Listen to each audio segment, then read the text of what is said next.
Okay, so 3C, we're going to be writing some mathematical models, and some of the formulas that we use you learned in geometry, but I will refine them. If you have 2 points in a plane, let's say the first one is at x1 comma y1, and the second one is at x2 y2, and we want to find the distance between them. We can find the length of that segment, and that's just based on the Pythagorean theorem. Okay, if I sketch its associated right triangle, this side on the right, this leg, would be the difference in those y values, so it would be y2 minus y1. This leg that's down here would be the difference in the x's, so that would be x2 minus x1. And then, based on the Pythagorean theorem, we would just do leg squared plus leg squared equals this distance. I'm going to call it d squared. And if you just take the square off the d, if I take the square root of that, and take the square root of the other side, then that's going to give us the length of d. So it's the square root of one leg squared plus the other leg squared.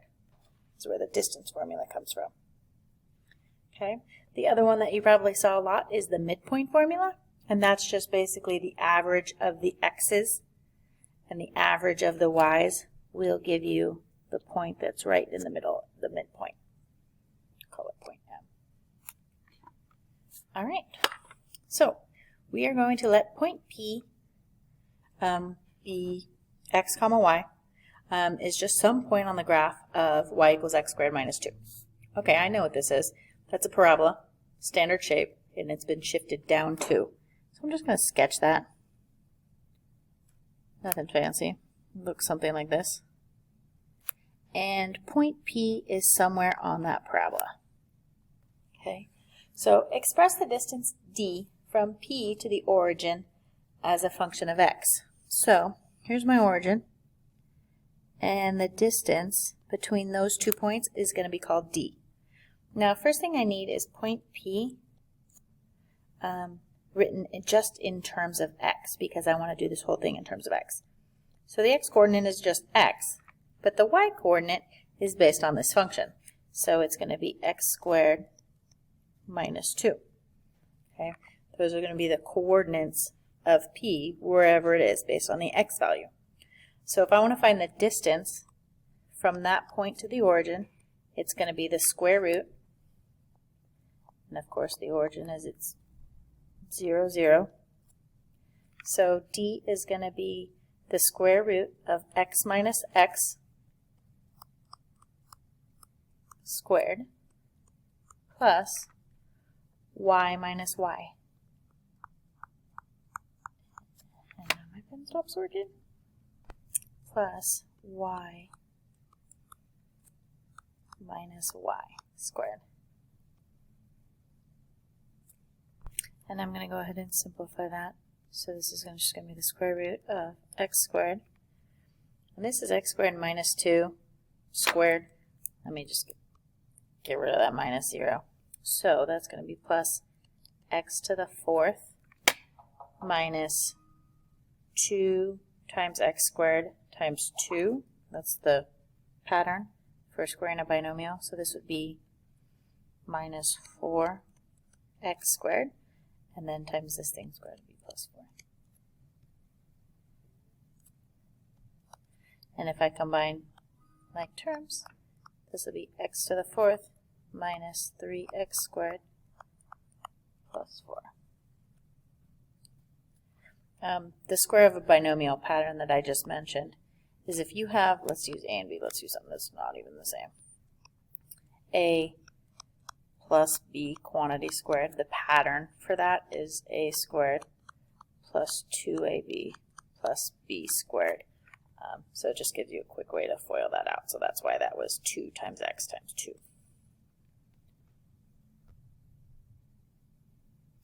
What is d if x is 0? So I know that if x is 0 on the function, that would be this point down here. So let's find the distance that that point is from the origin. And if we just plug, well, let's do this. Let's say d, when x is 0, is the square root of 0 to the 4th minus 3 times 0 squared plus 4, which is really just going to be the square root of 4, which is 2. And that should make sense. We shifted our parabola down 2, so we could probably have told that this point is 2 units away from the origin. Okay, so that's the distance when x is 0. This one is a little way wackier. This is the distance when x is root 2 over 2. Alright, so that'll be the square root, and then I'm going to take root 2 over 2 to the 4th power minus 3 times root 2 over 2 squared plus 4. And if I'm raising a fraction to the 4th power, both pieces get raised. So root 2 squared is just regular 2. Squared again is going to be 4 over 2 to the 4th is 16. Somebody yell at me if that's wrong. So that's 1/4 minus root 2 over 2 squared. So same thing, I'm going to square both the top and the bottom. Root 2 squared is 2, 2 squared is 4, plus 4. So make that 1/4 minus 6/4 or 3/2. Nope, let's leave it as fourths, because I've got that in fourths. Plus, let's make that 16/4. So 1 minus 6 plus 16 is 11/4. Square root of 11 does not simplify, but square root of 4 does. So that's good. That's in simplest form, root 11 over 2. So when x is root 2 over 2, which is like 0.7-ish, I think, the distance from the point on the curve at that x value to the origin would be root 11 over 2. All right, well, let's find the local minimum. So our d value, I'm just going to rewrite it down here, is the square root of x to the 4th minus 3x squared plus 4.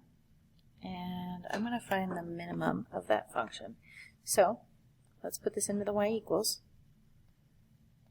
square root, and it automatically puts parentheses in, so that's good. This will be x to the 4th minus 3x squared plus 4. And I'm going to graph it. Let's see if our window is appropriate. Yeah, that looks pretty good. I can zoom in a little bit. Let's go from like -4 to 4. And then I don't need any negative y values, so just zoom in a little bit. There we go. That's nice. Alright. And it looks like we have a minimum at 2 different x values, and that would make sense. I'm looking for the minimum of this function, which means I'm going to minimize the distance from the origin. So it looks like there's going to be a point on the negative side somewhere, and then a point on the positive side where it's the closest. And that looks like what's going to happen here. It looks like we're going to have 2 different places where the minimum occurs. So we're going to hit second calc, and the minimum is 3. And we have to do the left bound, right bound guess thing. So I need to start to the left of my minimum, somewhere over here, and hit enter. And I want to go to the right of the minimum, and hit enter. And then down near the point itself, and hit enter. And there we go, at an x value of negative, make that negative 1.225. I have a minimum distance of 1.323. And let's go ahead and find that other minimum and see if it has the same exact distance. So second calc minimum again. And move this over. There's something to the left, something to the right, and a guess. And this one is at an x value of just the opposite of my first one, which is makes sense.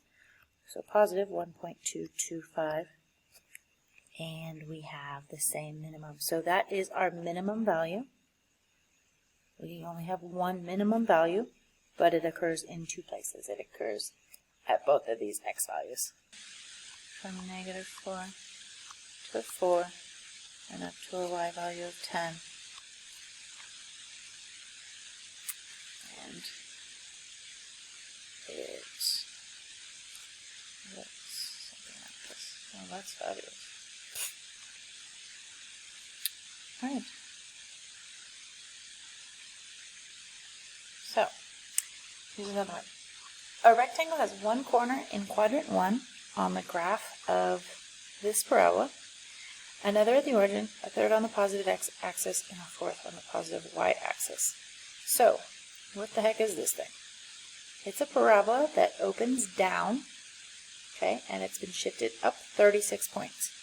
So, here's 36, and it opens down. So, one corner of my rectangle is on that parabola. One point is at the origin, one point is on the x-axis, and one point is on the y-axis. So you can imagine a rectangle that sits right in quadrant 1. Okay. Express the area A of the rectangle as a function of x. So, I keep hitting things. Yes, that's nice. The area of a rectangle is length times width. So let's figure out what the length and width are in terms of x. Well, the length of this rectangle is just going to be the x value. Okay, so I can just replace L with x. The width, though, is going to be, it would be basically be the y coordinate of this function, and our y in terms of x is 36 minus x squared. So that's going to give me the area of my rectangle in terms of x. And I'm going to go ahead and distribute that. 36x minus x cubed. And yeah, we can move it like that. What is the domain?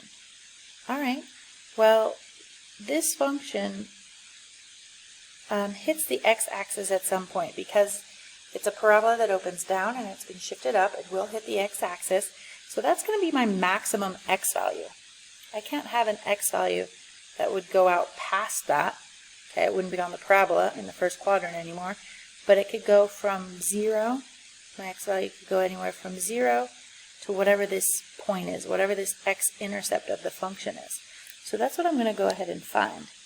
To find an x-intercept, I want to set y equal to 0. So my function will become 0 equals 36 minus x squared. Add x squared to both sides, and this graph would cross at both 6 and -6. The only one that's appropriate to our particular situation is the positive 6 because I want it to be in the first quadrant. So our domain for this problem is going to be from 0 to 6. And I'm going to use soft brackets because I want to have a rectangle. If the x value was 0, it would just be flat along the y-axis. Or if the x value was exactly 6, it would be flat along the x-axis. So I'm going to go from 0 to 6 and make those endpoints exclusive. Okay, so we just got finished finding the domain of this thing. And we want our x values to go from 0 to 6. So let's graph this. So go ahead in your y equals, put 36x minus x cubed. And then we're going to use this domain to make our window appropriate. So I'm going to go from an x value of 0 to maybe 7. And then y values, I don't know how big this a of x is going to get yet. So let's go 0 to 20 and see if we can see the whole thing. We might have to make this larger. Whoa. Yeah, that's going way off our graph. So let's zoom all the way out to like 0 to 100 and see. Put a tick mark every 10 units. See. Oh, that's better. Okay. So this is going from 0 to 7 and then up to 100 on the Y. And it looks like that-ish. It's not a parabola. Notice that it is a cube function, so it is a little off-center. This thing does not have an axis of symmetry. So it's not a parabola. Mine looks a little parabola-ish, but whatever, no big deal. For what value of x is the area the largest, so I'm going to go ahead and find the max. So second calc 4. Let's go to the left of the max, enter, to the right of the max, enter, and guess. And the max is going to occur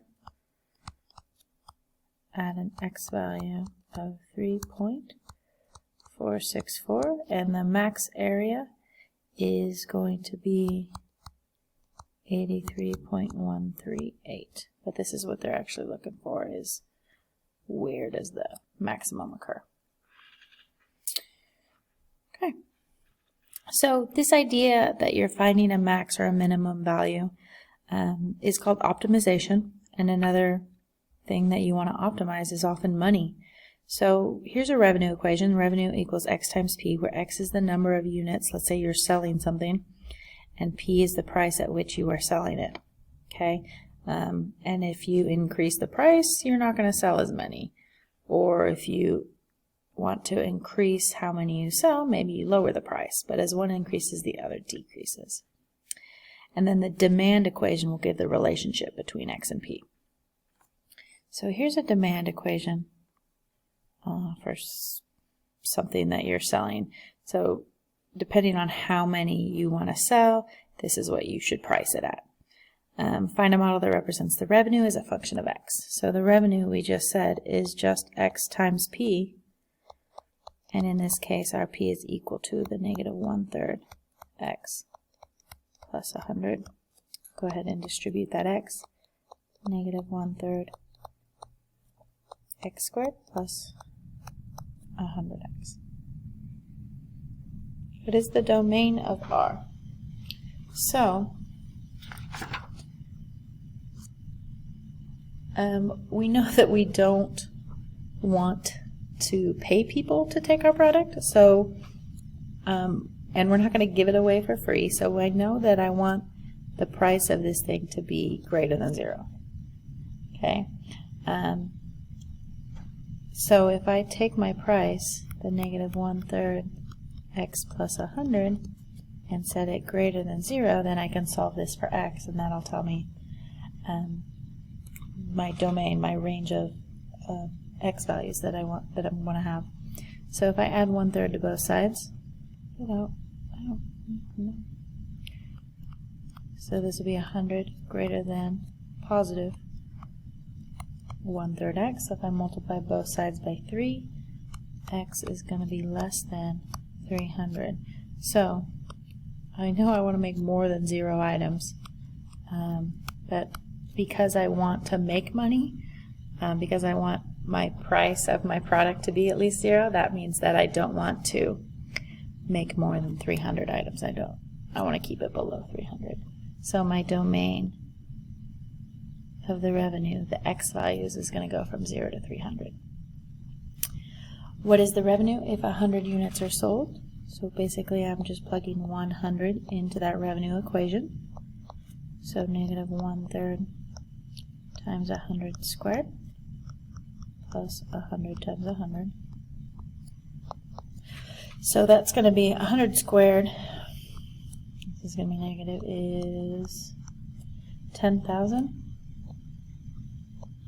thirds plus another 10,000. So let me go ahead and put this into my calculator.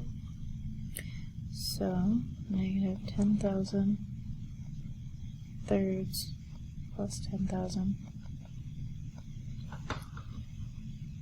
gives us our revenue. So if we are making and selling 100 units, this is our revenue. It's going to be $6,666.67.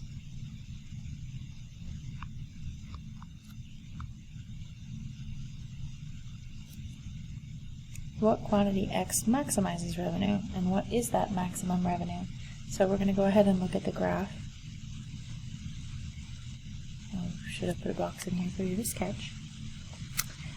So our we want to maximize revenue, so our revenue equation is the same thing, negative 1/3 that we've been using, x squared plus 100x. And my domain is going to go from 0 to 300. Maybe I'll put a tick mark every 50 units. And if I sell 100 units, I'm going to make above $6,000.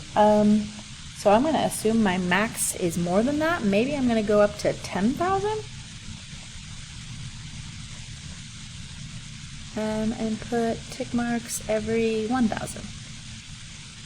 Let's see if that gets our whole graph.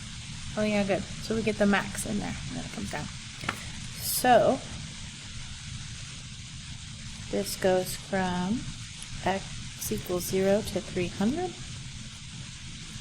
Pen moving out. Oh. And my y-axis goes from 0 to 10,000. Alright, so let's find that max. Second calc 4. Left bound, right bound, enter.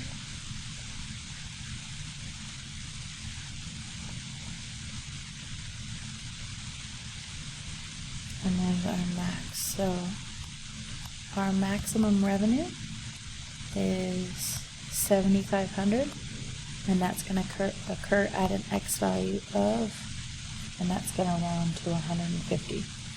So if we sell 150 units, the max amount of money we're going to make is $7,500. So what price should the company charge to maximize revenue? We just said that the max occurs at an X value of 150, and then the price, remember, the price is dependent on X. The price is this formula up here, the negative 1/3 X plus 100. So I'm just going to plug 150 into that.